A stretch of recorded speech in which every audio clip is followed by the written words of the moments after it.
Penghinaan. Penghinaan telanjang. Kata-kata ini sangat keras di telinga Su Shuyang. Ia mengepalkan tinjunya, tatapannya tajam, dan ia berharap bisa memakan Chen Qingyuan hidup-hidup. Masih ada sedikit rasa takut di hati Su Shuyang, tetapi sekarang ia hanya punya satu pikiran. Ia akan mengerahkan seluruh kemampuannya untuk membuat Chen Qingyuan menyesal telah mengatakan hal seperti itu. Bahkan jika itu berarti kematian, ia akan mengambil sepotong daging Chen Qingyuan. Wow, kerumunan orang gempar dan membicarakannya. Tidak apa-apa kalau dia bertarung sendirian, tapi dia bahkan sengaja menekan kultivasinya.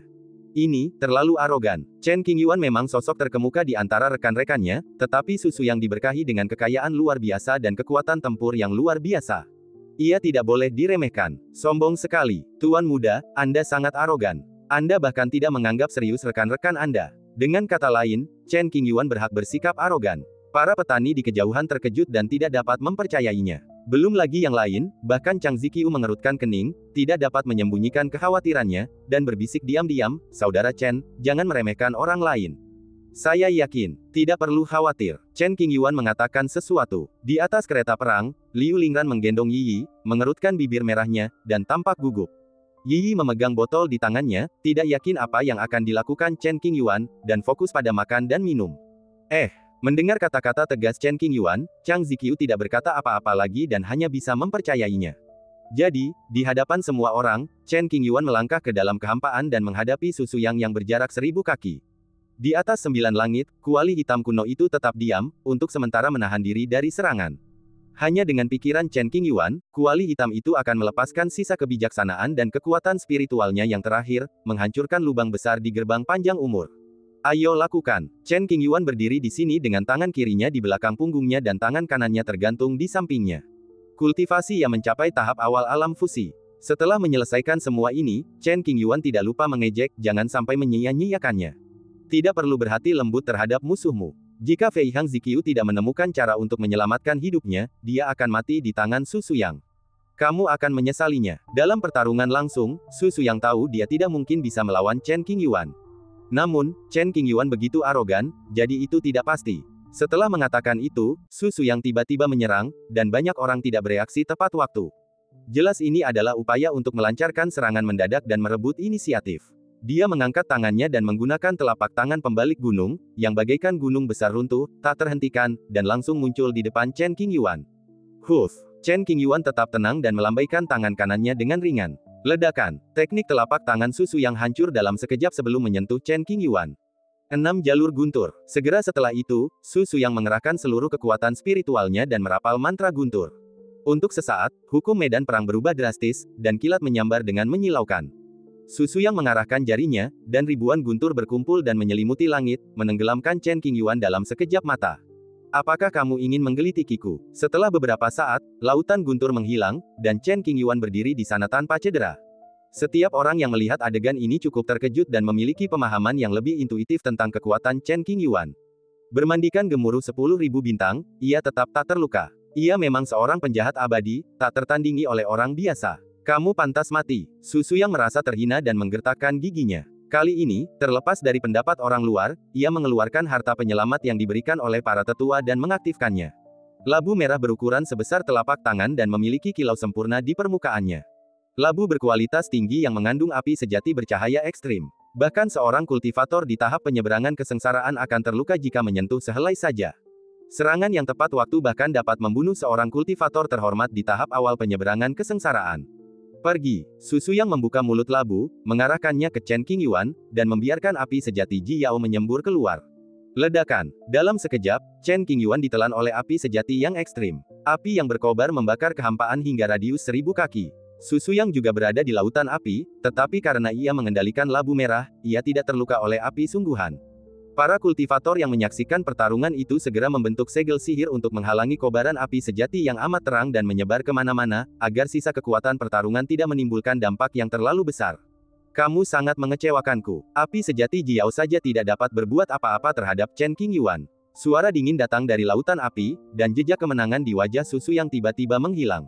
Wajahnya memucat, ia merasa gelisah dan mendapat firasat buruk. Chen Qingyuan mengenang pengalaman menaklukkan negeri tua. Dahulu kala, ada seorang pahlawan kuno, yang mulia Tianyu Huoyu, yang mampu memadatkan api paling mengerikan di dunia, api roh 9 api, hanya dengan satu lambaian tangannya. Saat itu, tubuh Chen Qingyuan runtuh beberapa kali, dan rasa sakit yang membakar menusuk jiwanya.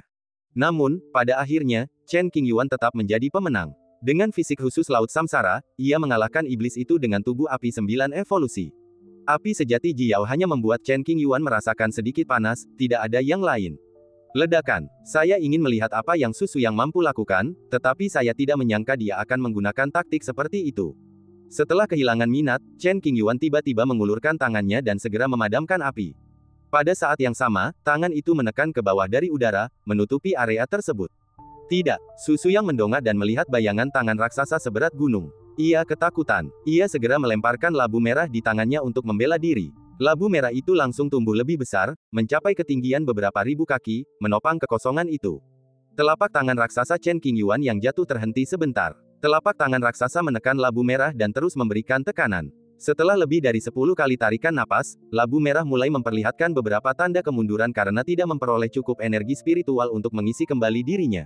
Tidak peduli seberapa keras Su Suyang mencoba mengendalikan labu merah, dia tidak dapat menghentikannya. Ledakan. Saat berikutnya, retakan muncul di permukaan labu merah dan kembali ke keadaan semula. Kekuatan pohon palem raksasa itu tidak berkurang saat ia jatuh. Dengan suara embusan, Su Suyang tidak dapat menahan kekuatan telapak tangan dan memuntahkan darah.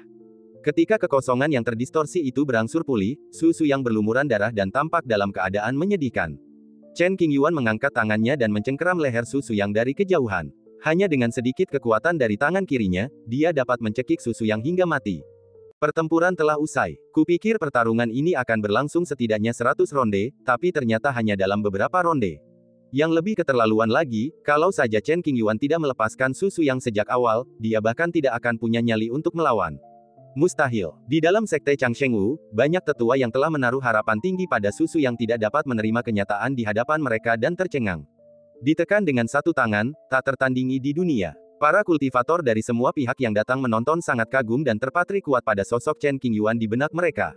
Dia lebih kuat dari sebelumnya. Tubuh Chang Ziqiu sedikit gemetar, dan dia merasa heran secara diam-diam. Chen Qingyuan menghilang selama lebih dari 10 hari. Apa yang terjadi? Chang Ziqiu sangat penasaran tentang ini. Bagaimana orang sepertimu layak disebut jenius? Chen Qingyuan memegang Su Suyang di udara seolah-olah sedang memegang ayam. Rekan Taois Chen, mohon tunjukkan belas kasihan. Seseorang dari jajaran atas sekte Changsheng Dao angkat bicara, tidak rela membiarkan seorang pemuda yang menjanjikan kehilangan nyawanya. Dia ingin membunuhku, tetua tamu sekte Qing. Kenapa aku harus berbelas kasihan?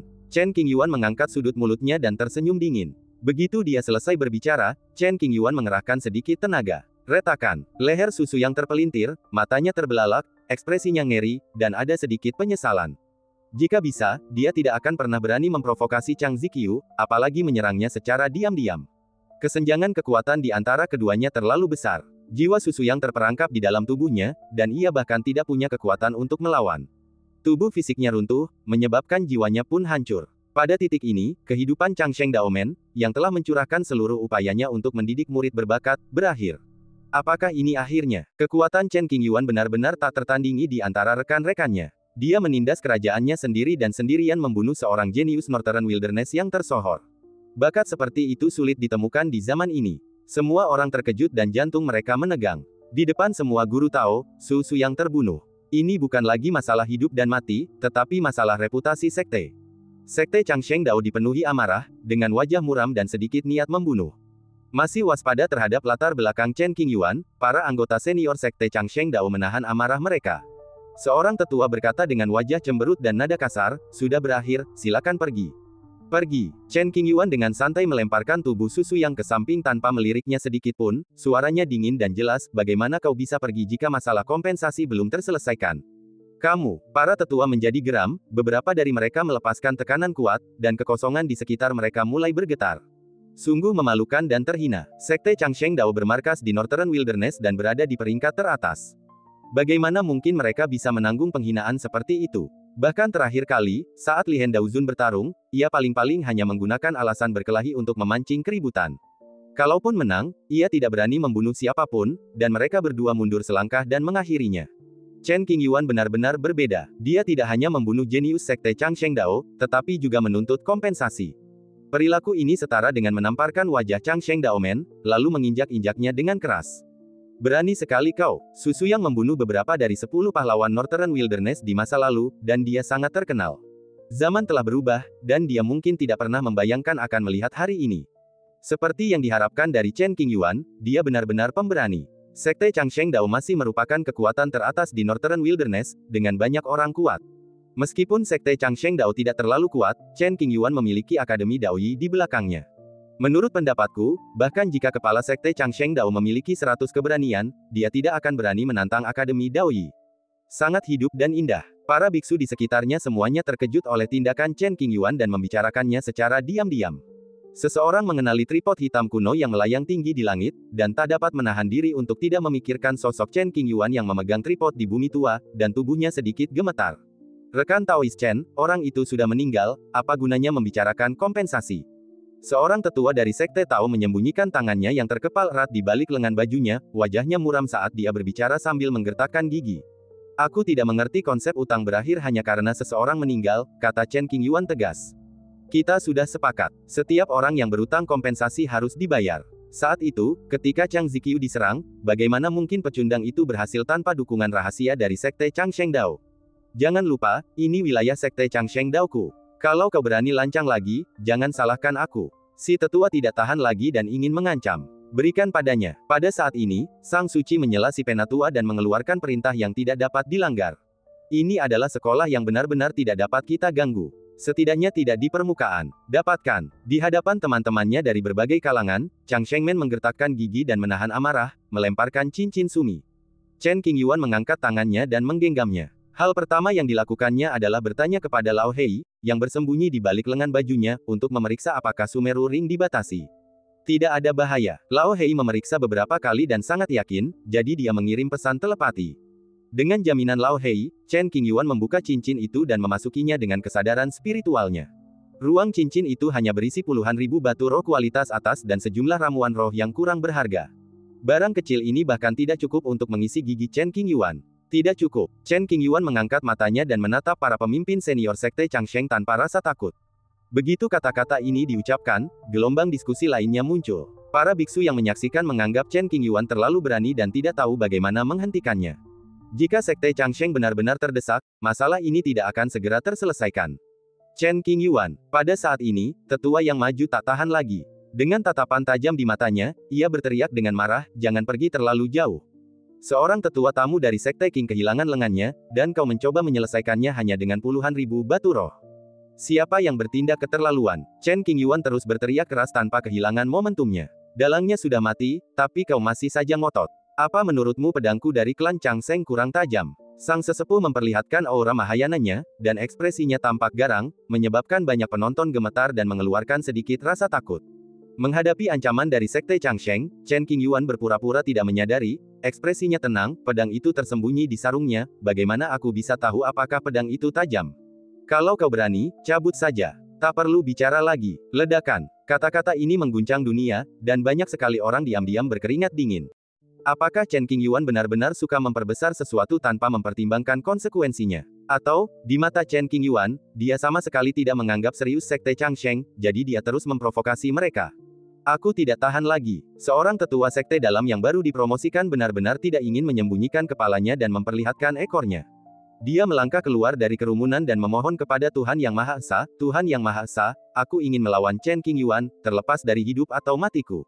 Penatua Sun, Anda adalah seorang master yang melintasi kesengsaraan, dan kekuatan Anda cukup mengesankan.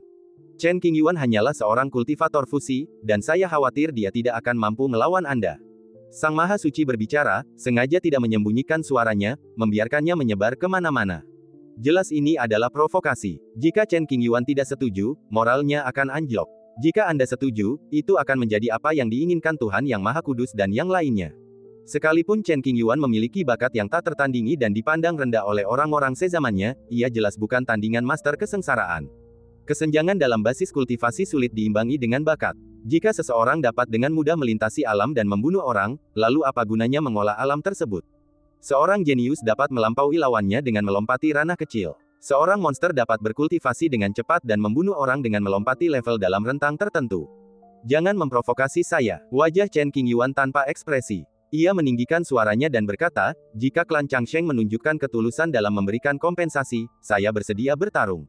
Apa yang perlu ditakutkan? Su, kau memang pahlawan muda, penuh keberanian. Tuan Suci pertama-tama memuji Chen Qingyuan, menempatkannya dalam posisi sulit dan khawatir ia akan menyesalinya. Wow, masa terkejut dan membicarakannya. Benar-benar siap untuk tantangan. Apakah Chen Qingyuan sudah gila? Kesenjangan antara alam fusion dan tahap penyeberangan kesengsaraan sungguh tak terjembatani. Terlebih lagi, Tetua Sun dari Sekte Changsheng juga seorang jenius, telah mencapai tahap ketiga dari tahap penyeberangan kesengsaraan. Aduh, kamu begitu sombong dan angkuh sehingga tidak tahu betapa tingginya langit dan betapa dalamnya bumi. Beraninya aku menerima undangan seperti itu. Sekalipun aku monster yang tak tertandingi, aku tak akan punya peluang sedikit pun untuk menang. Kesenjangan kultivasiku terlalu besar. Aku minta dipermalukan. Anak muda, kau harus sedikit menderita sebelum kau bisa menghadapi kenyataan. Aku yakin klan Changsheng akan tahu batas kemampuan mereka dan tidak akan berani mengambil nyawa Chen Qingyuan. Paling-paling, mereka hanya akan memberinya pelajaran dan menyelamatkan mukanya. Banyak orang menggelengkan kepala diam-diam, seolah-olah mereka telah melihat hasil pertempuran ini. Chen Qingyuan ditakdirkan untuk gagal, itu tergantung pada bagaimana dia gagal. Bukan hanya orang luar saja yang berpikir demikian, Chang Ziqiu pun berpikir demikian. Saudara Chen, jangan gegabah. Chang Ziqiu segera mengirim pesan, alisnya berkerut, sangat khawatir. Jangan khawatir, aku tahu apa yang sedang terjadi. Jawab Chen Qingyuan. Mendengar kata-kata penegasan tersebut, hati Chang Ziqiu yang gelisah perlahan menjadi tenang. Paman guru muda, harap berhati-hati. Liu Lingran memeluk Yi, tangannya menegang tanpa sadar, dan dia mengirimkan pesan telepati. Ya, Chen Qingyuan membalikkan badannya ke kereta perang dan mengangguk pelan. Semakin banyak biksu datang ke wilayah Sekte Changsheng Yu, bersembunyi dalam kegelapan untuk mengamati, dan terkejut ketika mereka mengetahui proses dan konsekuensi dari insiden tersebut. Dunia tidak dapat memahami tindakan Chen Qingyuan. Secara logika, dengan kecerdasan seorang penjahat yang tak tertandingi, dia seharusnya tahu perbedaan antara tahap penggabungan dan tahap kesengsaraan, dan lebih mustahil lagi baginya untuk melakukan sesuatu yang impulsif hanya karena beberapa patah kata dari orang lain. Kecuali Chen Qingyuan benar-benar yakin dan percaya bahwa dia tidak akan kalah. Apakah itu mungkin? Beberapa orang tua berpikir demikian, dahi mereka dipenuhi kerutan, dan mereka tidak dapat membayangkan adegan di mana tahap fusi dapat bersaing dengan tahap kesengsaraan. Ada catatan terkait dalam buku-buku kuno. Aku tahu aku tidak berbakat secara alami, jadi aku tidak berani menekan wilayahku untuk melawan Chen Yuyu. Jika Chen Yuyu menjadi penakut, kita bisa berhenti. Namun, aku minta kau pergi sekarang dan jangan bertindak gegabah. Penatua Sun mengenakan jubah ungu dan wajahnya tampak gagah berani. Ia menatap Chen Qingyuan langsung, memujinya tinggi-tinggi dan merendahkan dirinya sendiri. Dengan cara ini, Penatua Sun dapat mengambil tindakan tanpa tekanan psikologis apapun. Kau benar-benar tidak punya banyak bakat. Kudengar kau sudah berkultivasi selama 3000 tahun, tapi kau masih terjebak di tahap awal masa kesengsaraan. Kau tidak berguna. Chen Qingyuan berpura-pura tidak memahami kerendahan hati Tetua Sun, memanjat Tiang, dan memarahinya. Kau, Tetua Sun tak menyangka Chen Qingyuan akan berkata seperti itu. Ia menahan napas, tak tahu harus membantah bagaimana. Dengan masa kesukaran 3000 tahun, dia dapat disebut jenius. Jangan berpikir bahwa semua orang di dunia ini jahat dan dapat menyatu dalam beberapa ratus tarikan napas. Di masa lalu, sebagian besar kultivator berbakat membutuhkan puluhan ribu tarikan napas untuk mencapai alam melampaui kesengsaraan, dan hanya mereka yang memiliki bakat luar biasa yang dapat mencapai tingkat Mahayana. Sejujurnya, mulut Chen Qingyuan benar-benar membuat sakit kepala. Semua orang merasa tak berdaya saat mendengarkan percakapan antara keduanya. Bahkan Chang Ziqiu, yang sudah terbiasa dengan hal itu, tersenyum diam-diam. Untungnya, bukan dia yang dikritik, kalau tidak, dia pasti akan merasa dirugikan. Kompensasi, bagaimana negosiasinya? Chen Qingyuan bertanya dengan keras. Chen Qingyuan benar-benar berani menerima tantangan ini. Terlepas dari apakah kita menang atau kalah, aku akan memberimu kompensasi. Sang Dewa Suci melangkah maju secara pribadi, menunjukkan sikap yang wajar. Ia menyampaikan pesan kepada semua kalangan, khawatir tidak ada yang akan melewatkannya. Cincin sumi ini berisi 200.000 batu roh kelas atas, 10 botol obat penyembuh, dan beberapa harta spiritual. Pertama-tama bangun citra, lalu hina Chen Qingyuan dengan kejam. Selama nyawanya tidak terancam, Akademi Wuyi tidak punya alasan untuk campur tangan. Mengenai beberapa sumber daya, klan Changsheng kaya dan berkuasa, jadi mereka tidak mempedulikannya sama sekali. 200.000 batu roh yang dijanjikan dapat dianggap sebagai biaya pengobatan dan kompensasi atas penghinaan. Asalkan kita bisa mengalahkan Chen Qingyuan dan mempermalukannya, hilangnya sumber daya ini sepenuhnya sepadan. Bisakah saya memberi saran? Chen Qingyuan tampak tidak terlalu puas dengan 200.000 batu roh kelas atas itu. Wajahnya tampak acuh tak acuh, dan kelopak matanya bahkan tidak berkedut. Kamu bilang, Sang Dewa Suci meletakkan tangannya di belakang punggungnya dan menyipitkan matanya sedikit, ingin melihat apa yang akan dilakukan Chen Qingyuan selanjutnya. Kalau aku kalah, aku tidak akan menerimanya. Kalau aku menang, Sekte Changsheng Dao harus membayar 1 juta batu roh. Chen Qingyuan mengungkapkan pikirannya. Awalnya aku khawatir Chen Qingyuan mungkin takut bertarung, tapi aku tak pernah menyangka dia akan begitu serakah.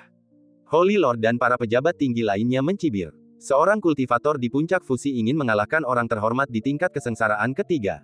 Absurd. Sepanjang sejarah, tidak pernah ada hal seperti itu dalam 300.000 tahun terakhir. Apa, kamu tidak setuju? Chen Qingyuan bertanya. Jika saya tidak setuju, saya khawatir orang ini akan menggunakannya sebagai alasan untuk menolak berperang dan mundur. Sang Bhagava diam-diam berpikir bahwa ini adalah rencana Chen Qingyuan. Ia menyesal menerima tantangan itu, tetapi karena situasinya sulit, ia pun mengajukan saran ini. Bagaimana mungkin aku tidak patuh? Sang Dewa Suci tersenyum, tak terlihat oleh orang lain, yakin bahwa ia telah membaca pikiran Chen Qingyuan. Ia berkata dengan sungguh-sungguh dan hikmat, semua rekan Taois dapat bersaksi bahwa aku tidak menipu kalian, tetapi kalian sendiri yang mengajukan permintaan itu. Kalau begitu, kesepakatannya sudah dibuat. Chen Qingyuan tersenyum sedikit. Anda mengira Chen Qingyuan memberikan saran itu karena takut, tetapi Anda tidak tahu bahwa Chen Qingyuan hanya tidak menyukai kenyataan bahwa kompensasi batu roh terlalu sedikit. 1 juta batu roh, belum lagi menyebabkan kerusakan serius pada Sekte Tao Changsheng, setidaknya akan menyebabkan mereka menderita selama bertahun-tahun. Adapun apakah Changsheng Daomen akan memenuhi janjinya setelah Chen Qingyuan menang? Chen Qingyuan sama sekali tidak khawatir tentang ini. Banyak kultivator di Northern Wilderness menyaksikan kegembiraan itu, dan ada terlalu banyak saksi. Jika mereka tidak memberikannya, Akademi Daoyi akan turun tangan, dan saat itu harganya akan lebih dari 1 juta batu roh. Bodoh sekali, kau bisa mendapatkan 200.000 batu roh jika kau melakukan ini. Begitu Chen Qingyuan memberikan saran ini, dia tidak hanya akan diberi pelajaran, tetapi dia juga akan kembali dengan tangan kosong. Buat apa repot-repot? Terlalu sombong. Dia tidak yakin bisa menang. Saat kamu masih muda dan sembrono, kamu harus jatuh beberapa kali sebelum kamu dapat memahami beberapa kebenaran. Para biksu yang menyaksikan keseruan itu terus berseru, menganggap Chen Qingyuan terlalu bodoh. Bagaimana mungkin orang seperti itu memiliki bakat sesat seperti itu? Semua pelaku kejahatan memiliki karakter yang sombong. Tatapan matanya begitu kusam. Mungkinkah kita benar-benar yakin akan menang? Dalam kegelapan, beberapa lelaki tua terus menatap Chen Qingyuan, tanpa sedikit pun kepanikan atau penyesalan. Matanya penuh keyakinan dan tanpa rasa takut sama sekali. Tolong, Penatua Sun melangkah maju, menghadap Chen Qingyuan, dan mengulurkan tangannya untuk memberi salam. Ambil tindakan. Chen Qingyuan telah pulih ke tingkat puncak fusi. Ketika berhadapan dengan Yang Mulia Duji, tentu saja Anda tidak boleh sombong dan harus mengerahkan segenap kemampuan Anda. Apakah kamu benar-benar ingin bertarung? Mungkin karena kultivasinya sendiri terlalu tinggi, Penatua Sun merasa sedikit malu dan bertanya lagi. Berhenti bicara omong kosong dan ayo. Chen Qingyuan tidak ingin membuang waktu, jadi dia segera mengakhiri pertempuran dan mendapatkan 1 juta batu roh. Mendengar ini, Penatua Sun menahan napas diam-diam dan tidak berkata apa-apa lagi. Dalam kehampaan, semburan tekanan muncul dari tubuh Tetua Sun, menyapu medan perang dan membungkus Chen Qingyuan dengan erat. Kekuatan Master Kesengsaraan tidak mengubah ekspresi Chen Qingyuan sedikit pun. Jangan ceroboh. Penatua Sun memperhatikan ekspresi tenang Chen Qingyuan dan merasakan sedikit kecemasan. Ia tak berani meremehkannya. Meskipun tingkat kultivasinya sendiri melampaui Chen Qingyuan, ia masih merasakan sedikit palpitasi, seolah-olah ia dikurung oleh keberadaan yang tak dikenal dan merasa sedikit tercekik. Dekrit. Setelah beberapa saat menarik napas, Penatua Sun mengambil langkah pertama. Sebuah rantai gelap muncul, diikat dengan tali pengunci. Senjata suci tingkat atas yang cukup terkenal, berisi susunan pembunuh dan memiliki kemampuan mengunci langit dan memenjarakan bumi. Gemuruh, gemuruh. Tali kunci itu seperti ular berbisa yang panjang, terbang menuju Chen Qingyuan. Dalam sekejap mata, Chen Qingyuan terjerat rantai. Cahaya misterius yang melindungi itu untuk sementara menghalangi rantai yang berada sekitar 1 kaki dari permukaan tubuh, tetapi rantai itu berisi susunan pembunuh yang melahap kekuatan pelindung, dan tidak butuh waktu lama untuk mengunci Chen Qingyuan hingga mati. Penatua Sun langsung menggunakan senjata suci, tidak memberiku kesempatan sama sekali. Sang Master Kesengsaraan telah menyegelnya dengan sekuat tenaga. Seorang kultivator tahap fusi biasa tidak akan mampu menghancurkannya. Kecuali dia menggunakan sesuatu untuk menyelamatkan hidupnya, mungkin ada kesempatan baginya untuk berbalik. Chen Qingyuan harus membayar harga atas perilaku arogannya. Puluhan ribu kultivator dari Sekte Changsheng Dao tampaknya telah menyaksikan adegan Chen Qingyuan ditindas, dan mereka mencibir dan mengejeknya. Para praktisi di sekitarnya menggelengkan kepala secara diam-diam, berpikir bahwa Chen Qingyuan terlalu impulsif dan sedang mencari masalah. Dengan kekuatan Tetua Sun, jika dia menggunakan sihir Tao dengan sekuat tenaga, bahkan orang terhormat yang telah mencapai tingkat kesengsaraan keempat mungkin tidak akan mampu menahannya. Apa yang akan dia lakukan? Pada saat ini, semua orang tampak curiga, karena mereka melihat Chen Qingyuan tidak berusaha mencegah rantai itu terjerat, tetapi malah mengulurkan tangan kanannya. Begitu tubuh tersentuh rantai, kekuatan perlindungan akan runtuh dalam sekejap. Saat itu, bahkan jika Chen Qingyuan punya cara untuk memecahkan kebuntuan, akan sulit baginya untuk menggunakannya. Menggigit. Sambil memegang rantai itu, Chen Qingyuan mengembalikan semua kekuatan perlindungannya ke tubuhnya. Ledakan. Dalam sekejap, serangkaian rantai langsung mengikat Chen Qingyuan. Kesuksesan. Banyak orang yang berpikir demikian. Hanya dengan satu gerakan, Chen Qingyuan terjebak dan tertekan.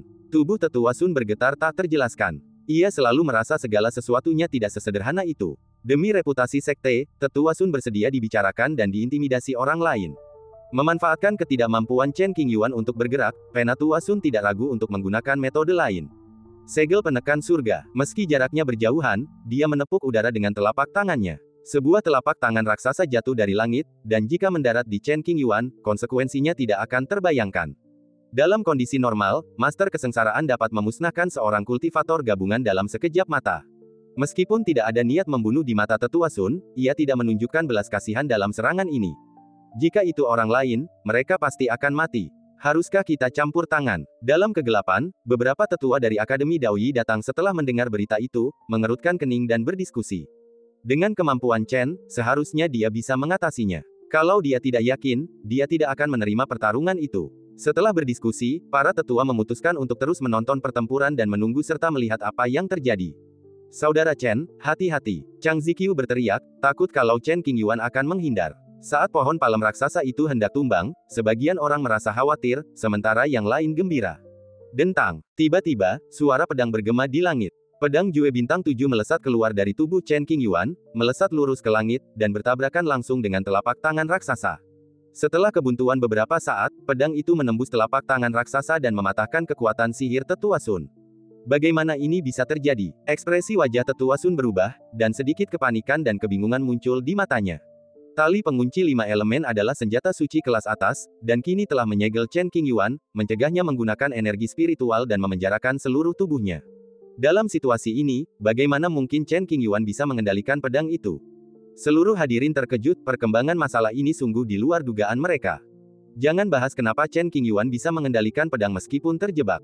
Dengan kemampuan mengendalikan pedangnya, bagaimana mungkin dia bisa mematahkan kekuatan magis ahli kesengsaraan tingkat 3?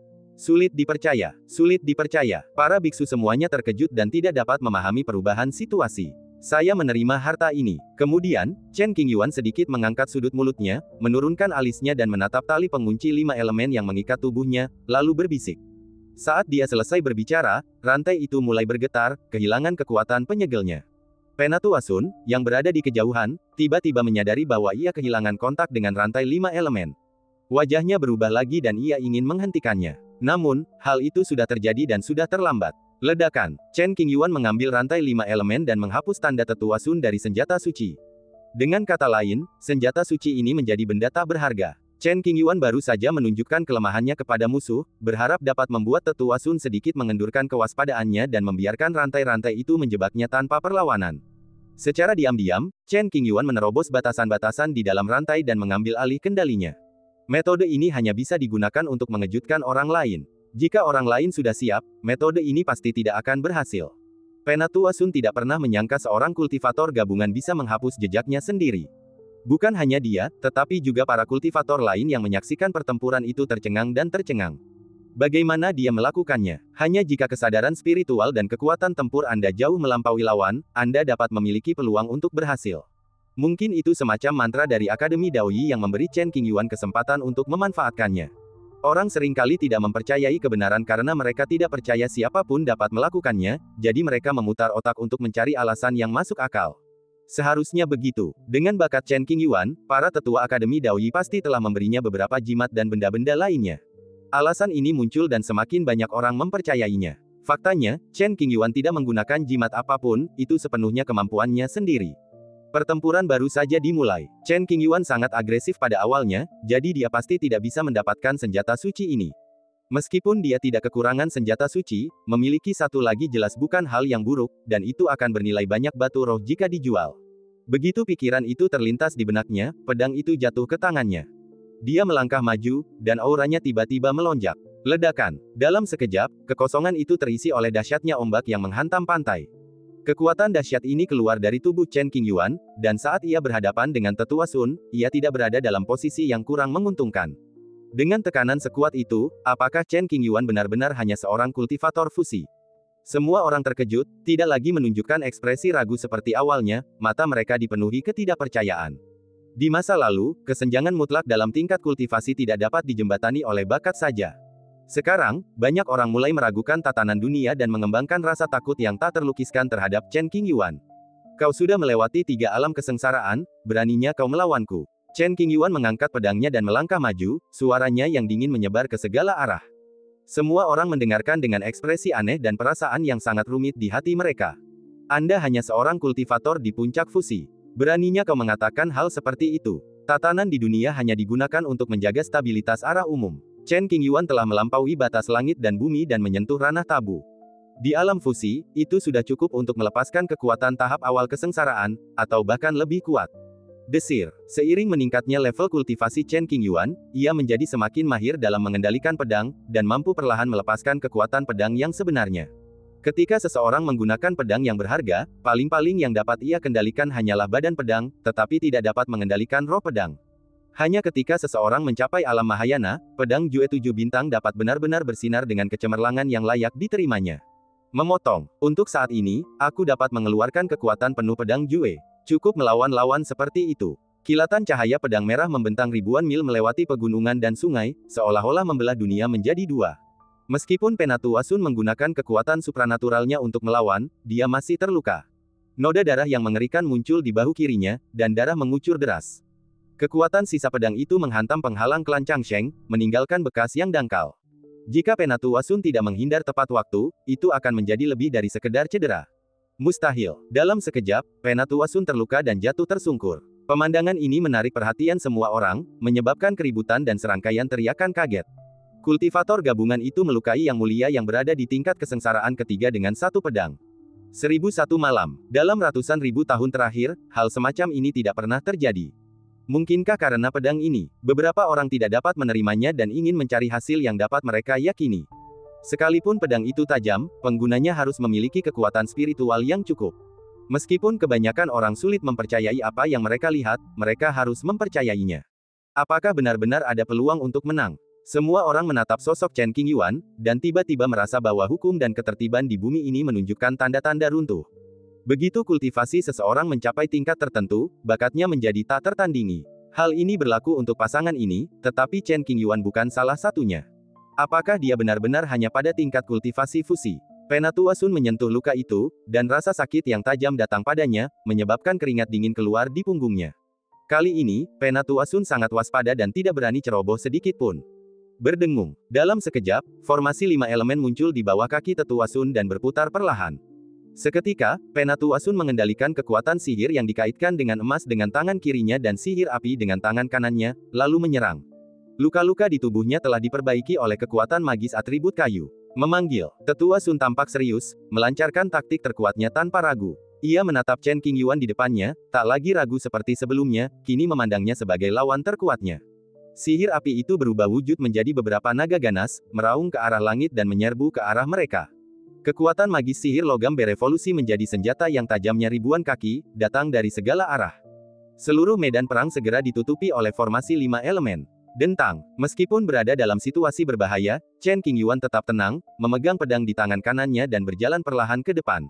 Tingkat kekuatan ini membuat Chen Qingyuan tidak merasakan tekanan besar. Kekuatan tempur yang telah mencapai alam terlarang telah jauh melampaui cakupan alam fusi. Dia mengangkat tangannya dan melambaikannya, lalu energi pedang bangkit dan terbang melintasi langit. Desir. Ledakan. Ledakan. Semua naga raksasa yang ditransformasi oleh sihir api terbunuh. Selain itu, semua senjata yang menyerang hancur menjadi debu. Pembalikan. Melihat situasinya tidak baik, Tetua Sun tidak berani menghadapinya dengan cara biasa. Ia pun mengambil keputusan dan menggertakkan giginya untuk melancarkan mantra. Meskipun sihir pembalikan dapat meningkatkan kekuatan tempur dalam waktu singkat, sihir ini akan menyebabkan cedera pada diri sendiri yang sulit diperbaiki. Namun, dalam situasi saat ini, saya tidak bisa mempedulikan begitu banyak hal. Jika Chen Qingyuan tidak dapat dikalahkan, Sekte Changsheng Dao akan kehilangan muka sepenuhnya dan pasti akan menjadi bahan tertawaan di Northern Wilderness. Memikirkan hasil ini, Penatua Sun bersedia mempertaruhkan nyawanya demi reputasi sekte. Ledakan. Dengan suara ledakan keras, formasi besar itu mulai berbalik, dan seberkas darah melesat ke langit dari posisi inti formasi tersebut. Dalam sekejap, cahaya darah itu tampak menembus langit dan menyambung dengan ribuan bintang. Bangun formasi terbalik, pinjam kekuatan lautan bintang, dan tekan. Banyak luka kecil muncul di tubuh Tetua Sun, dan darah mengucur dari luka-luka itu, membasahi pakaiannya. Setiap beberapa kali tarikan napas, luka-luka di tubuhnya akan bertambah. Dia secara paksa menggunakan teknik terlarang dan tubuhnya mengalami serangan balasan. Membalikkan situasi, apakah kamu benar-benar tidak takut mati? Serangan ini cukup untuk membunuh seorang venerabel alam kesengsaraan tingkat 4 biasa. Bahkan mereka yang berada di alam kesengsaraan tingkat 7 pun harus mundur dan tidak berani menghadapinya secara langsung. Untuk menghadapi Chen Qingyuan, dia benar-benar menggunakan kartu truf pertarungan hidup dan mati. Jika Chen Qingyuan kehilangan nyawanya hari ini, Akademi Daoyi pasti tidak akan membiarkannya begitu saja. Namun, dilihat dari kinerja Chen Qingyuan, kecil kemungkinan dia akan kehilangan nyawanya. Apakah menurutmu para petinggi Akademi Daoyi diam-diam mengawasi? Para biksu dari segala penjuru berseru kaget, semuanya menyatakan ketidaksetujuan mereka atas reaksi berlebihan Penatua Sun. Mempertaruhkan nyawa melawan seorang kultivator fusi sungguh tak terbayangkan. Pikiran yang sama muncul dalam benak kebanyakan orang, menghadapi kekuatan suci seperti itu, Chen Qingyuan pasti akan dikalahkan. Tetua Akademi Rahasia itu tampak serius, ingin bertindak tetapi ragu-ragu. Di dunia yang penuh pertikaian ini, Chen Qingyuan harus menyelesaikan masalahnya sendiri dan tidak dapat selalu bergantung pada orang yang lebih tua. Mari kita lihat lagi. Setelah ragu sejenak, para tetua Akademi menahannya dan memilih tetap diam. Di atas kehampaan, Chen Qingyuan, yang berada di inti susunan pembunuh, menatap cahaya berdarah di sekitarnya dan mengerutkan kening. Itu agak menarik. Tekanannya berlipat ganda dan tubuh berangsur-angsur menjadi panas. Rasanya darahku mendidih perlahan dan semangat juangku meningkat. Ledakan. Formasi terbalik diaktifkan, menarik kekuatan bintang-bintang dan semua benda, yang berubah menjadi bola merah darah dengan diameter sekitar 10.000 kaki, datang dari langit berbintang. Bahkan jejak kekuatan bintang sudah cukup untuk membuat dunia menjadi menakjubkan sekaligus menakutkan. Kekosongan di sekitar Chen Qingyuan telah diblokir oleh formasi pembalikan. Dia tidak punya tempat untuk melarikan diri dan hanya bisa menghadapinya secara langsung. Tentu saja, Chen Qingyuan tidak punya niat menghindar sama sekali. Suara mendesing. Bola darah itu jatuh dan dalam sekejap mata berada di atas kepala Chen Qingyuan, hanya beberapa kaki jauhnya. Tekanan yang mengerikan itu mengalir turun, menyebabkan banyak pendeta yang menyaksikan pertempuran itu gemetar dan menjadi pucat. Chen Qingyuan, yang berdiri di tengah medan perang, memusatkan pandangannya dan maju bukannya mundur. Kekuatan spiritual tak terbatas dari Laut Samsara memenuhi setiap bagian tubuh. Pedang giok putih bintang 7 di tangannya berdering. Matanya tajam dan gaun panjangnya berkibar tertiup angin. Dia menghadapi bola darah kekuatan bintang yang jatuh, mengerahkan segenap tenaganya, dan menebasnya dengan pedang. Ledakan. Tiba-tiba, ada kilatan cahaya yang menyilaukan, disertai ledakan yang mengguncang bumi. Kilatan cahaya pedang melonjak ke langit, bahkan hingga ke kedalaman langit berbintang. Kemanapun ia lewat, semuanya terputus. Termasuk bola darah yang jatuh.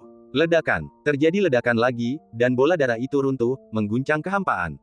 Tekanan yang mengerikan itu meraung ke segala arah, meratakan formasi 5 elemen yang menghalangi kekosongan dan menyebar ke seluruh area di sekitarnya. Para pria kuat yang menyaksikan pertempuran itu secara tidak sadar mengambil tindakan untuk menghentikan sisa kekuatan pertempuran. Puff, pada saat yang sama ketika formasi 5 elemen runtuh, Penatua Sun memuntahkan darah, tubuhnya terbang mundur, dan menggambar busur di udara. Tak lama kemudian, terdengar suara, gedebuk dan Tetua Sun jatuh ke tanah. Semua organ dalamnya rusak, tubuhnya berlumuran darah, dan napasnya tersengal-sengal. Jelas sekali ia tak punya kekuatan untuk melawan. Jika dia terus menyerang, serangan balasannya akan meningkat, dan dia pasti akan mati. Di awan, Chen Qingyuan mengenakan jubah panjang dan berdiri dengan pedang di punggungnya. Dia memiliki ekspresi yang tenang dan penampilan yang abadi. Keindahan pedang itu terukir dalam pikiran banyak orang. Pedang yang benar-benar melanggar hukum, seni pedang mencapai alam dewa. Meskipun Chen Qingyuan tampak santai, ia sebenarnya sedang berjuang. Demi menghancurkan kekuatan pembalikan 5 elemen, ia telah menghabiskan lebih dari setengah energi spiritualnya, dan tangan yang memegang pedang giok putih bintang 7 sedikit gemetar. Akan lebih baik jika tubuhnya sudah ditempa, jika tidak maka akan sulit untuk mengerahkan sebagian kecil kekuatan pedang Bai Jue, dan tidak akan mungkin untuk mencapai tingkat ini. Diam. Keheningan mematikan. Diam seperti jangkrik, tertegun. Setelah waktu yang tidak diketahui, Chen Qingyuan angkat bicara, memecah suasana aneh, kamu kalah, kembali. Chen Qingyuan tidak menaruh dendam terhadap lawannya, mereka hanya berbeda pendapat, dan itu tidak cukup untuk membunuhnya. Terlebih lagi, Tetua Sun, yang mempertaruhkan nyawanya demi reputasi sekte, bukanlah orang yang berbahaya dan patut dikagumi. Hilang, hilang. Penatua Sun terbaring di tanah dengan tatapan kosong di matanya, tidak mau mempercayai hasil ini. Perjuangan hari ini akan meninggalkan jejak yang tak terhapuskan di hati orang lain. Jika ia tidak melihat segala sesuatunya dengan jernih, ia akan dirasuki setan, dan hidupnya akan berakhir. Jika ia belajar dari kesalahannya dan menjadi lebih berani, kejadian ini kemungkinan besar akan menjadi kesempatan baginya untuk mencapai tingkat yang lebih tinggi. Tidak seorang pun tahu apa yang akan terjadi di masa depan. Chen Qingyuan menang. Seseorang di kerumunan berkata dengan tatapan kosong. Begitu kata-kata ini terucap, bagaikan setetes air yang jatuh ke laut yang tenang, menimbulkan riak-riak.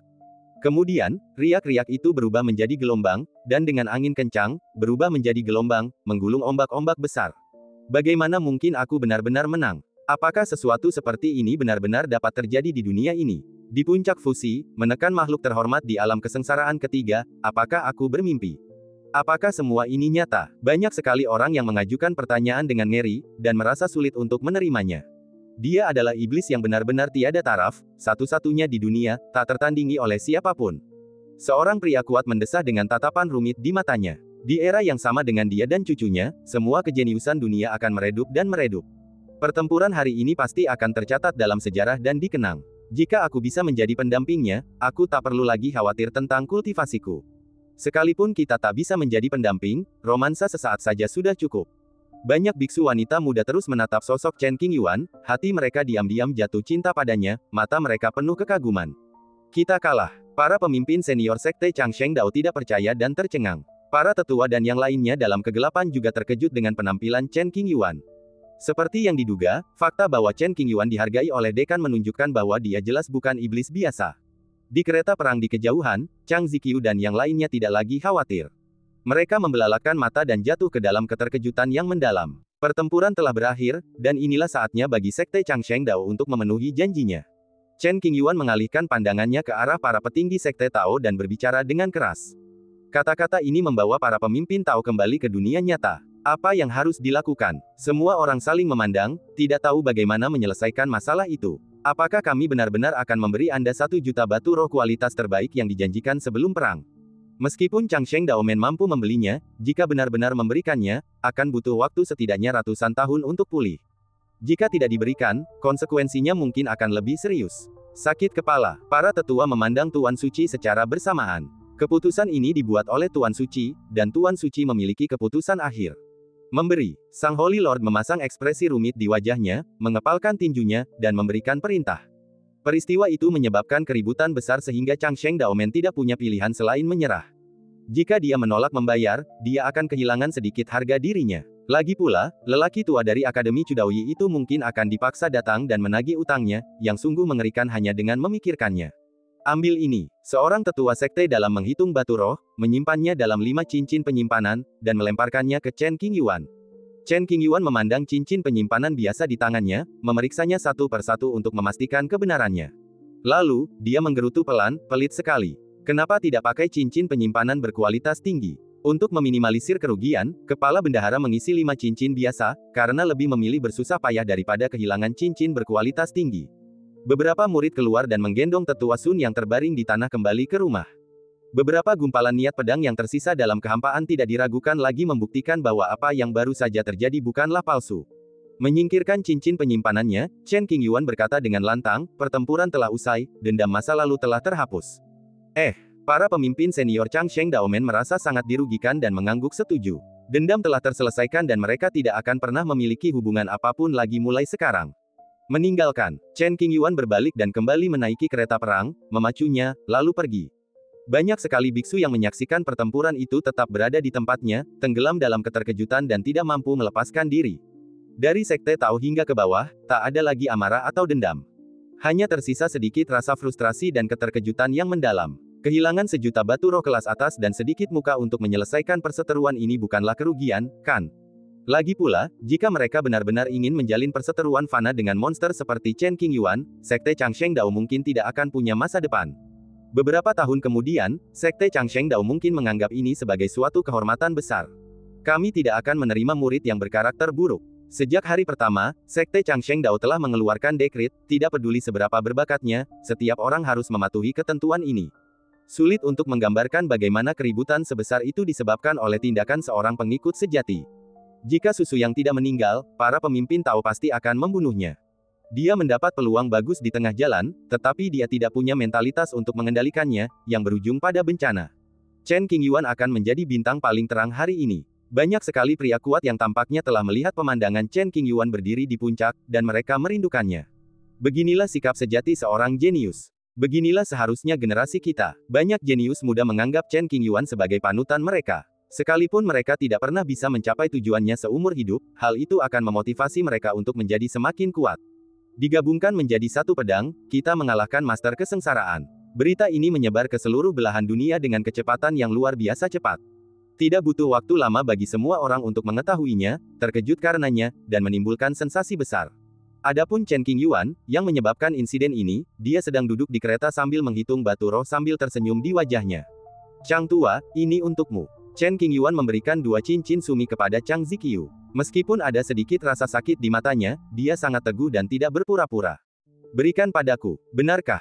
Chang Ziqiu butuh waktu lama untuk pulih dari keterkejutannya. Tiba-tiba, Chen Qingyuan mengubah sikapnya yang biasa dan memberinya batu roh, yang sungguh tak terduga. Kali ini, aku menggunakan namamu untuk mendapatkan begitu banyak batu roh. Akan sulit bagimu untuk membalas dendam di masa depan. Tentu saja, kau harus diberi kompensasi. Kedua cincin Sumeru berisi 400.000 batu roh kualitas terbaik, yang setara dengan 4 urat roh kualitas terbaik. Tidaklah berlebihan jika dikatakan bahwa gabungan aset pasukan kelas 2 tidak sebaik mereka. Aku akan mengambilnya. Chang Ziqiu berpikir sejenak lalu mengangguk. Setelah mengumpulkan batu roh, wajah Chang Ziqiu dipenuhi senyum. Setelah menyaksikan acara yang begitu meriah dan mendapatkan 400.000 batu roh kelas atas, hidupnya menjadi semakin menjanjikan. Tentu saja, meskipun faktor risikonya jauh lebih tinggi saat mengikuti Chen Qingyuan, kita tidak perlu khawatir tentang sumber daya lagi. Chang Ziqiu sering mengenang masa lalunya. Ia tampak bebas dan santai, tetapi kenyataannya ia tidak punya uang. Ia sering harus berkeliling mencari tempat-tempat rahasia, atau mengerjakan beberapa tugas di kota-kota besar dan dibayar untuk itu.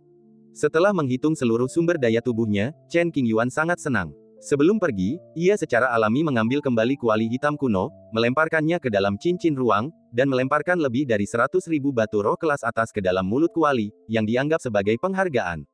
Sedikit batu spiritual ini tidak akan banyak membantu pemulihan kuali hitam. Namun, sikap ramah Chen Qingyuan menenangkan kuali hitam, dan ia pun tidak khawatir lagi. Secara logika, tidak diperlukan begitu banyak batu roh untuk memperbaiki senjata suci tingkat atas. Sumber daya yang dikonsumsi oleh kuali hitam cukup untuk membuat lebih dari 10 tombak suci berkualitas tinggi.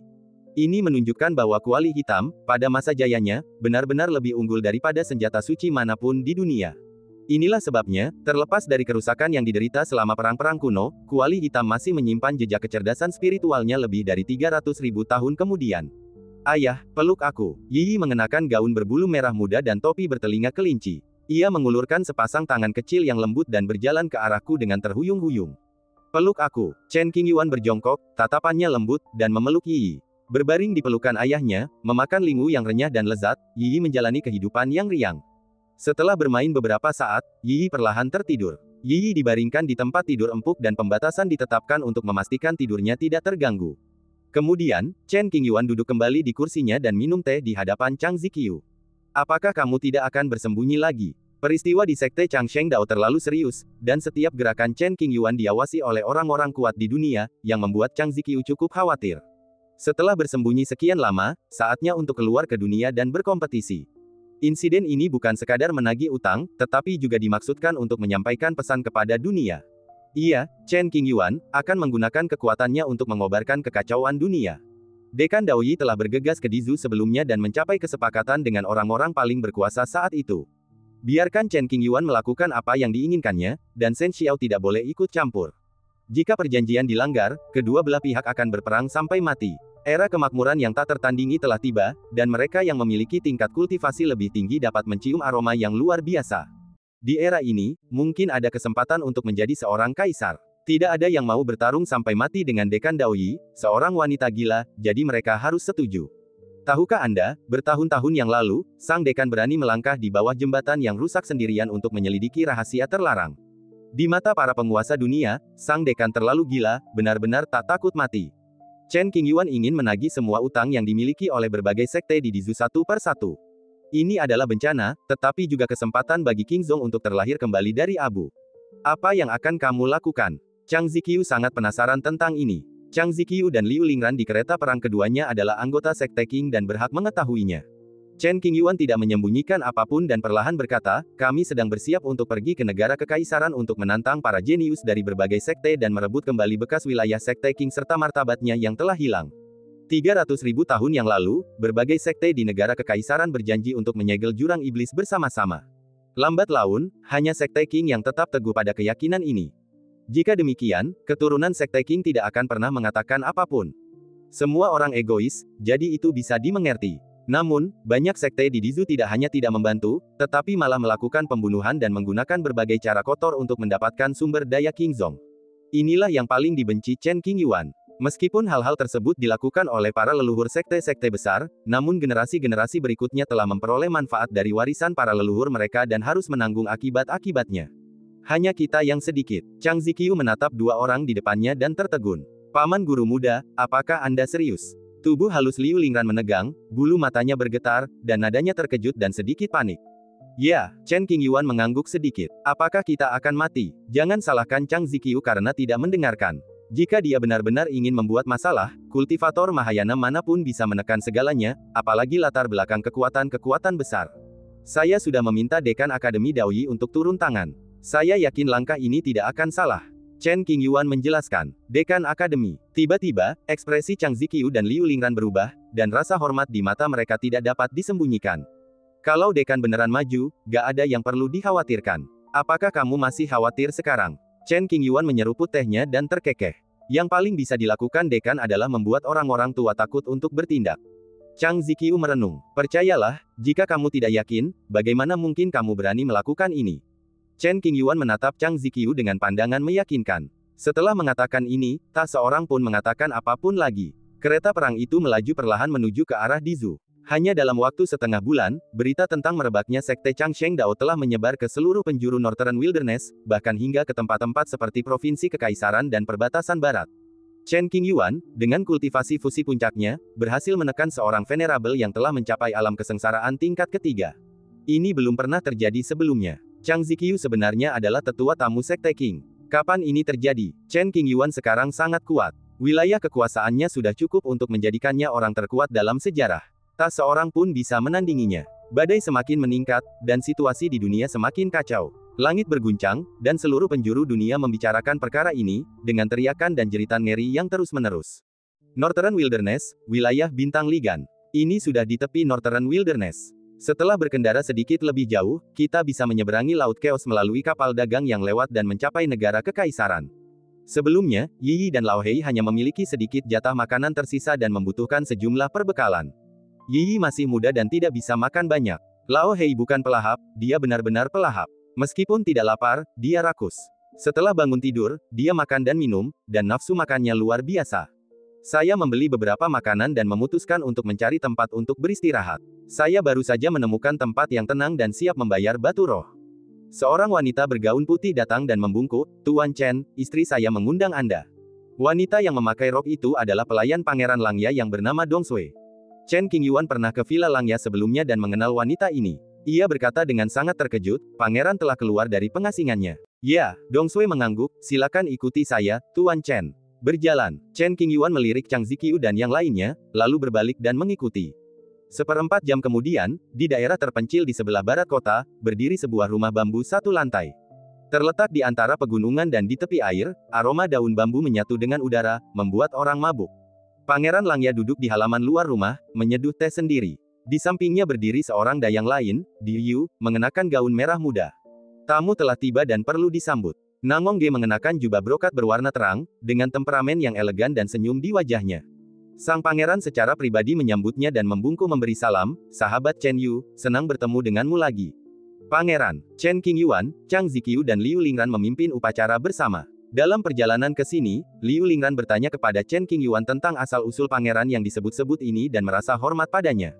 Tehnya sudah siap, silakan masuk. Dengan kemampuan Nangong Ge, dia sudah memperhitungkan bahwa Chen Qingyuan dan yang lainnya akan lewat di sini, jadi dia tiba beberapa hari lebih awal dan menunggu di sini. Mereka berempat duduk, masing-masing dengan secangkir teh ringan di depan mereka. Aroma teh memenuhi udara, secara halus mendorong energi spiritual surga dan bumi mengalir ke dalam tubuh.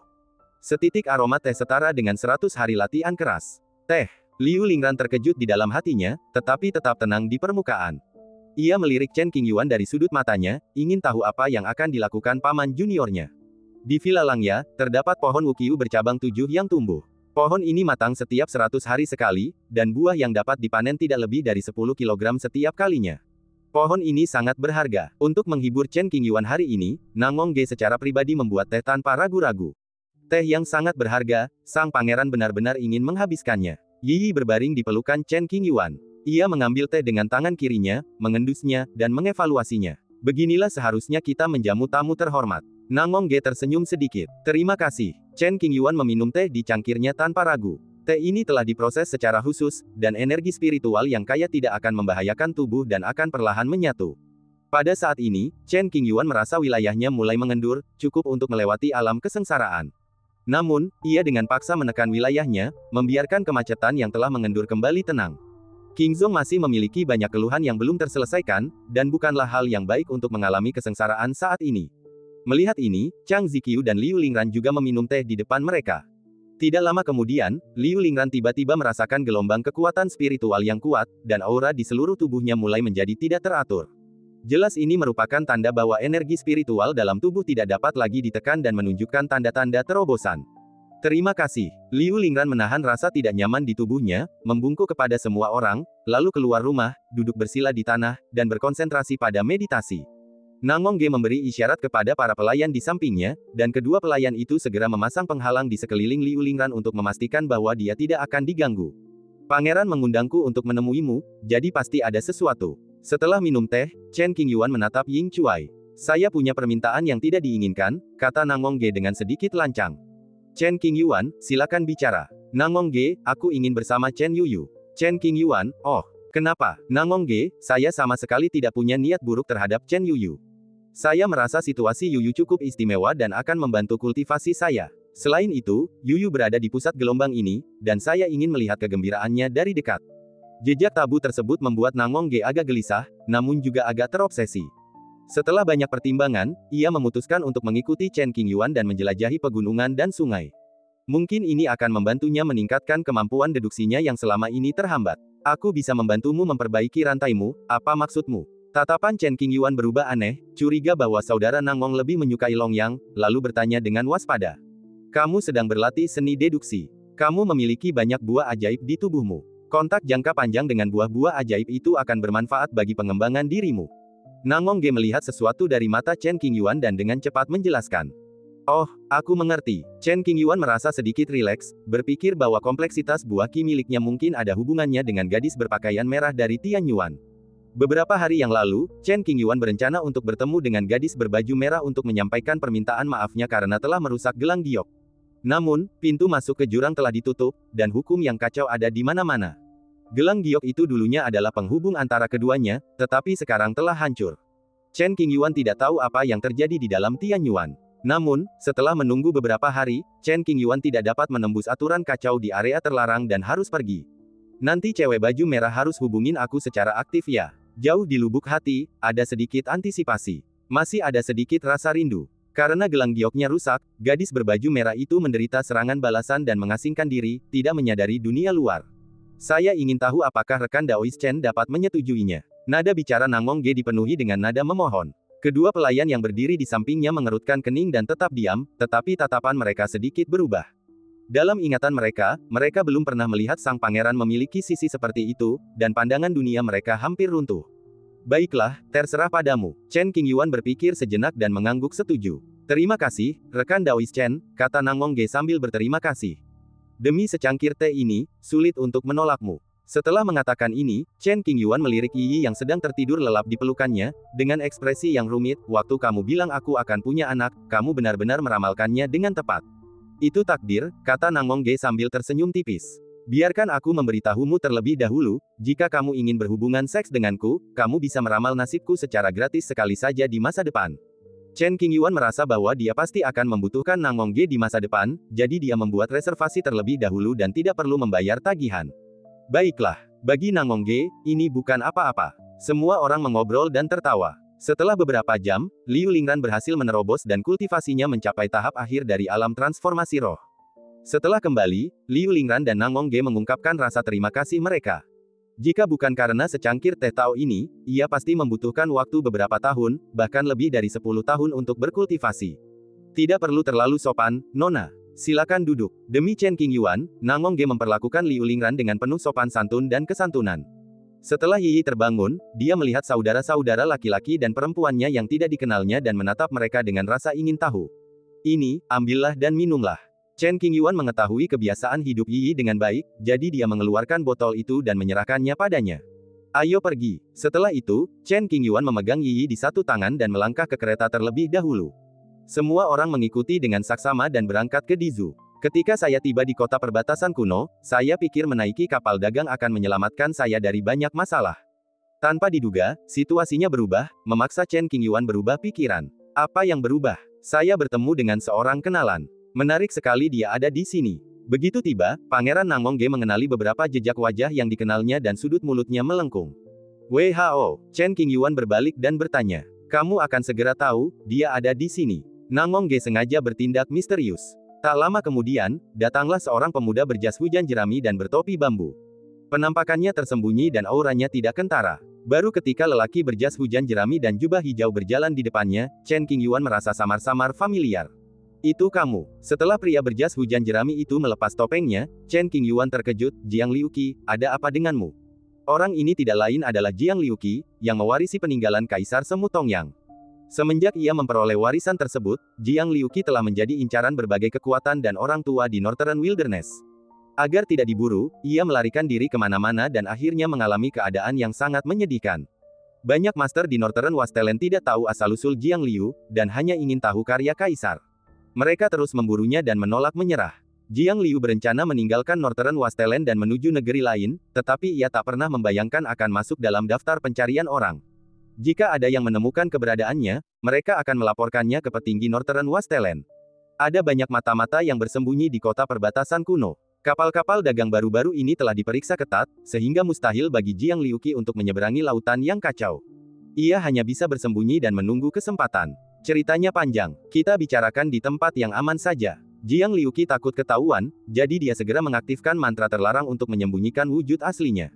Pemandangan berubah menjadi gua sewaan untuk bercocok tanam. Pangeran Nangongge secara pribadi mengambil tindakan dan memasang beberapa penghalang untuk memastikan tidak seorang pun akan mendeteksi mereka.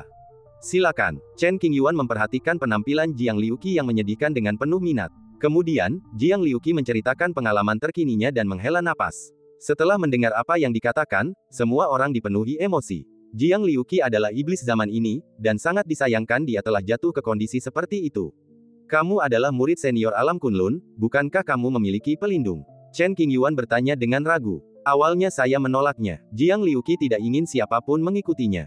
Jalan kultivasi selalu sulit dan berbahaya. Dengan adanya wali yang kuat yang mendampinginya, kesempatan untuk benar-benar mengasah kemampuannya akan semakin kecil. Oleh karena itu, saat keluar, Jiang Liuqi hanya membawa beberapa perlengkapan penyelamat nyawa. Diburu, semua hal yang menyelamatkan hidupku hancur. Terlalu berbahaya untuk menyeberangi lautan yang kacau sendirian. Sungguh menyedihkan." Chen Qingyuan menggelengkan kepalanya. "Tolong bantu aku dan bawa aku pergi dari Northern Wastelen." Jiang Liuqi merasakan napas yang familiar, mencari sepanjang jalan, dan menemukan Chen Qingyuan dan yang lainnya, lalu muncul. "Anggap saja kau berutang budi padaku."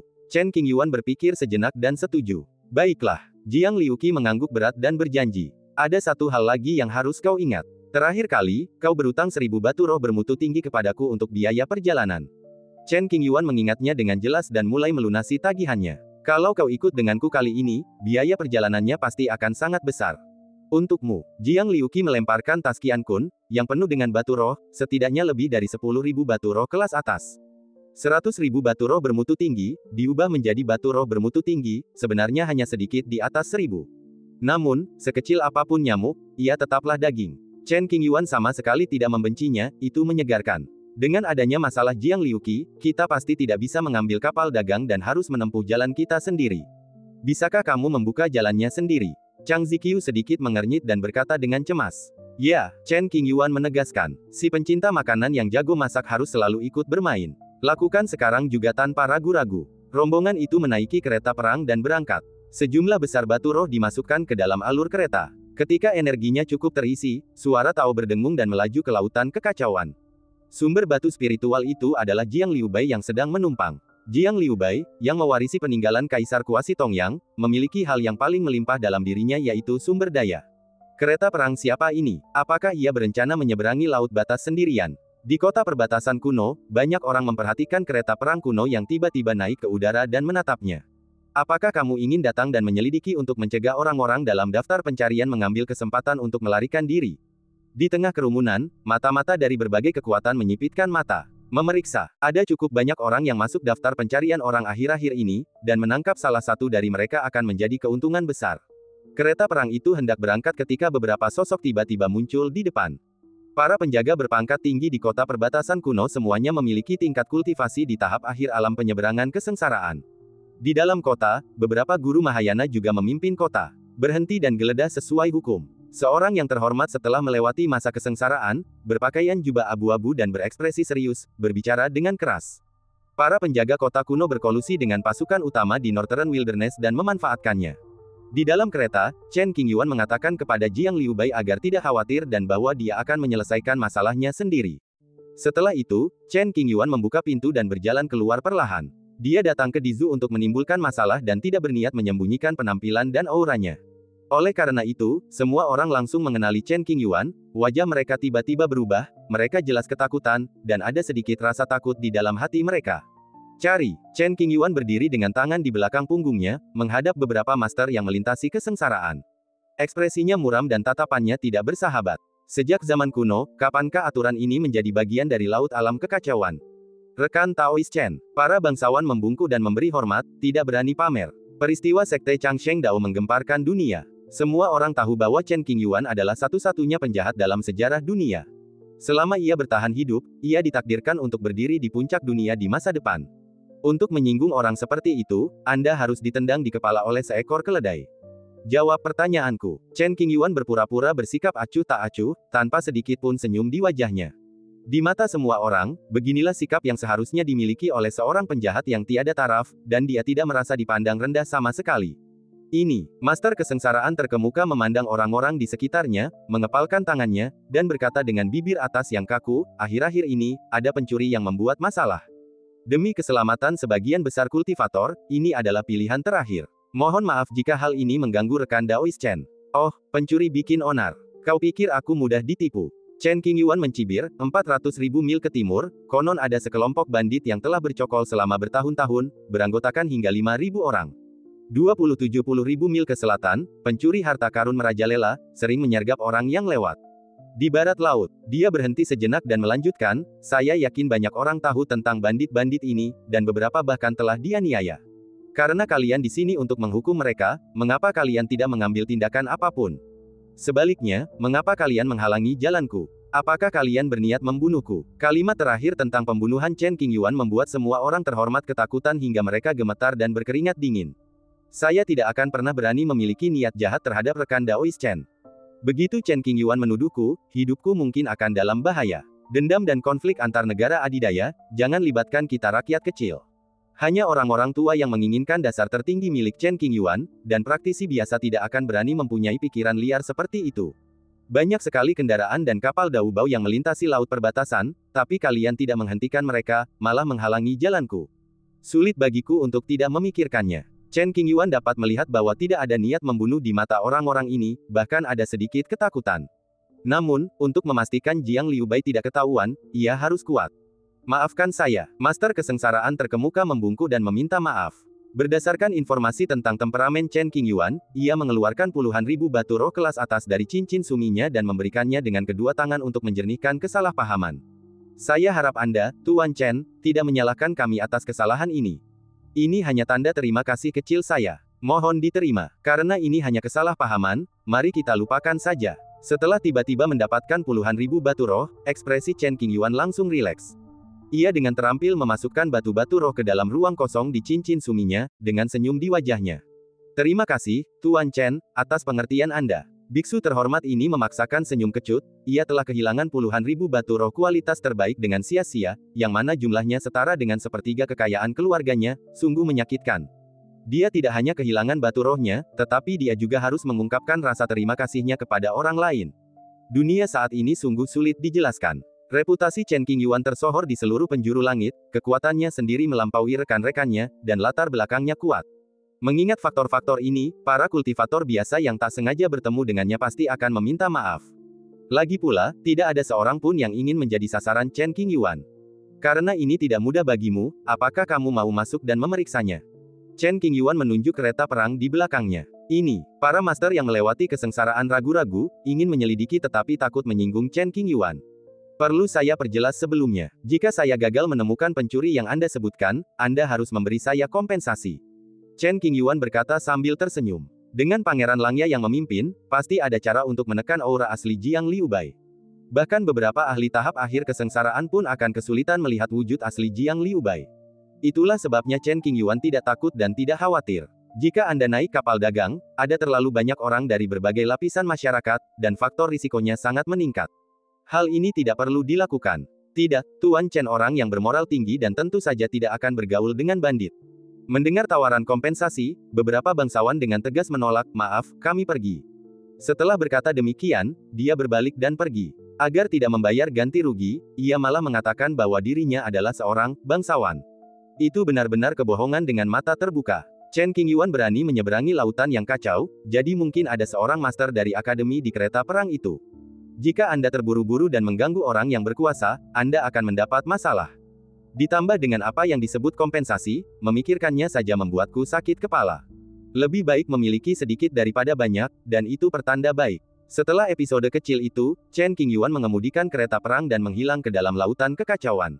Kembali di kabin, saya menghabiskan waktu minum anggur dan mengobrol dengan teman-teman. Ini perjalanan yang panjang, mungkin akan memakan waktu lebih dari sebulan. Kapal dagang memiliki rute khusus dan sesekali akan menyediakan sejumlah sumber daya bagi bandit dan pencuri di sepanjang perjalanan. Mereka jarang menemui masalah dan melaju dengan kecepatan tinggi. Chen Qingyuan dan yang lainnya memulai sendiri, jadi pasti butuh waktu lebih lama.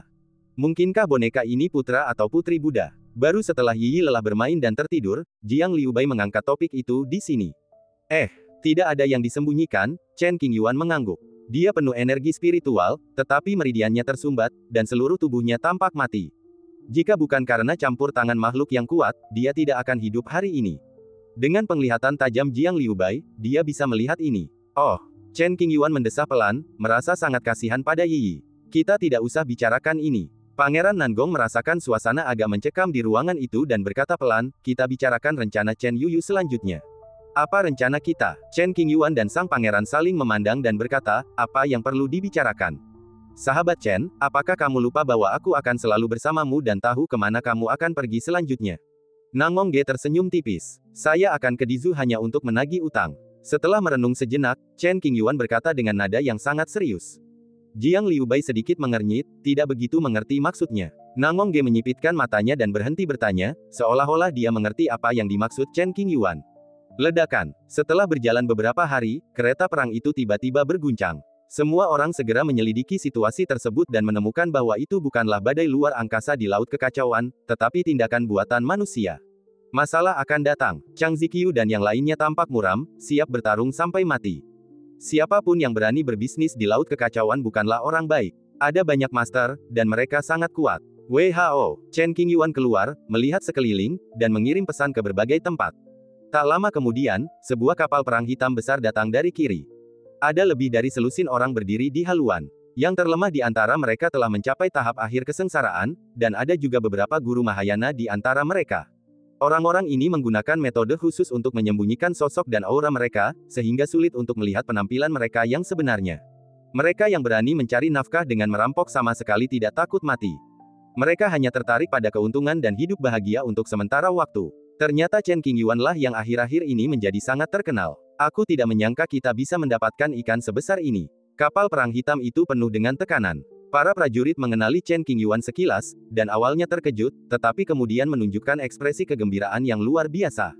Bayar tol dan Anda bisa pergi dengan tenang. Aturan industri menyatakan bahwa tujuan utamanya adalah menghasilkan uang. Tidak ada yang akan membunuh kecuali benar-benar diperlukan. Chen Qingyuan menggelengkan kepalanya sedikit dan menolak secara terus terang. Jangan berpikir bahwa hanya karena latar belakangmu kuat, kami tak akan berani menyentuhmu. Di lautan yang kacau ini, siapapun yang datang, semuanya akan sia-sia. Situasi di laut kekacauan sangat rumit, dan bahkan pasukan teratas di dunia merasa sulit untuk menemukan jejak para bandit. Para bandit itu tak kenal takut dan mendominasi. Keluarlah dari sini saat suasana hatiku sedang baik. Chen Qingyuan tidak ingin menimbulkan masalah dan memarahinya dengan dingin. Kamu punya nyali. Para bandit telah menyelidiki dan tidak menemukan jejak aura seorang master di dalam kereta perang. Itulah sebabnya mereka berani menekan tanpa rasa takut. Tepat ketika para bandit hendak beraksi dan merampok tempat itu, aura menakutkan datang dari Chen Qingyuan. Tepatnya, itu keluar dari lengan bajunya. Saudaraku, setelah beristirahat selama bertahun-tahun, saatnya untuk keluar dan bekerja. Chen Qingyuan membangunkan Lao Hei yang tengah tertidur nyenyak dalam pelukannya. Tentu saja, kerja keras semacam ini seharusnya diserahkan kepada pria tua berkulit hitam yang cakap. Suara mendesing, cahaya hitam menyambar dari lengan bajunya, dan tubuh Lao Hei bergetar beberapa kali. Ia sangat kesal karena seseorang telah mengganggu mimpi indahnya. Seekor binatang buas. Para bandit itu terkejut dan menunjukkan ketakutan yang amat dalam. Mereka memang telah menyelidiki situasi kereta perang secara diam-diam dan yakin tidak ada ahli yang hadir. Namun, mereka tidak pernah membayangkan seorang guru Mahayana akan bersembunyi di balik lengan bajunya. Sungguh absurd. Guru Mahayana manakah yang begitu rendah hati hingga ia menyembunyikan dunia di balik lengan bajunya? Saya benar-benar tidak menduganya. Berbicara tentang ini, Lao Hei juga merasa kesakitan dan tidak berdaya. Kalau saja Yi Yi tidak selalu ditakuti olehnya hingga menangis, akankah dia harus bersembunyi setiap hari? Apakah ular hitam ini binatang spiritual Mahayana? Chang Ziqiu tertegun dan merasa sangat rumit. Ia telah mengenal Lao Hei selama bertahun-tahun dan selalu mengira ular itu ular biasa, sesekali menggodanya. Baru pada saat inilah ia menyadari betapa berbahayanya tindakannya di masa lalu. Sungguh mengasyikkan menggoda dan bermain dengan binatang buas di tahap Mahayana.